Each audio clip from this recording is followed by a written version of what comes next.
Put in your next batch? Yes, exactly. And then we're just going to put all of our cooked meat to the side. I've already made some for us today. Okay. Now, when we finish cooking all of our beef strips, you know, I'm using 2 pans just for time's sake today, but typically I'd use the same pan. And then into the pan, I'm going to put some sliced onions and some sliced mushrooms.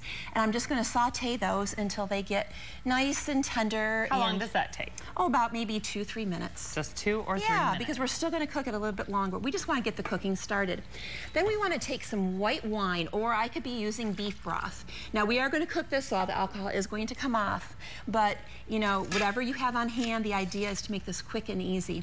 So once this gets cooking for a while, we want to go to our next step. And this is another time saver. Instead of making, you know, your typical roux, we are going just to take our canned mushroom soup, and we're going to add it and just, you know, stir it into that wine. Now, does it matter if you use like a light version? No. Or it doesn't matter? They'll still taste the same? Okay. I've used it both ways. And then, you know, we want to cook this for a while, about 20 minutes or so, 20 to 30 minutes. Can you just keep it low and kind of check on it here and there? Absolutely. And do you add the whole can when you're cooking? Yes, we want to add the whole can in there.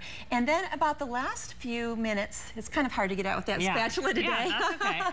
But the last few minutes, what we're going to do is to take some sour cream and then gently fold that in. Now, we don't want to put the sour cream in too early because it will curdle. Okay. So that's the trick. How much sour cream? 1.5 cups.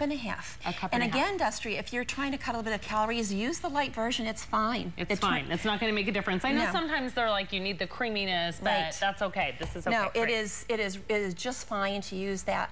And then what we want to do is to just take some egg noodles and cook them and toss them in some butter, a little bit of salt, place them on the plate, and then we're going to top it with that sauce and then sprinkle some fresh parsley on top of it just to give it some nice little brightness. And this is the final product right here. It looks delicious, everyone. You can make that for dinner tonight. Easy, 1 pan, a few ingredients, right? Yes, yes. And you know, it's nice enough for every day, but it's elegant enough to serve for a nice dinner party, or you have family and friends over. It's something a little different. Yeah, and you actually have classes where you teach all of us how to do some recipes like this. Tell me about that. Well, I believe that all of us women, you know, we need a day off. We need a girls' night out. So I do girls' night out cooking classes where we not only make some wonderful food that we get to eat, but you bring a friend, bring a bottle of wine, and we also make a craft with my classes.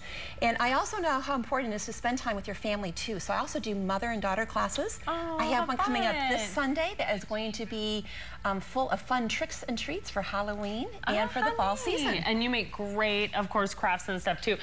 You can find out more, of course, by going online. We have this recipe on ArizonaMidday.azcentral.com. And for more information about the classes or anything you saw today, you can go to loveinthekitchen.com. That's the letter N, or call the number on your screen.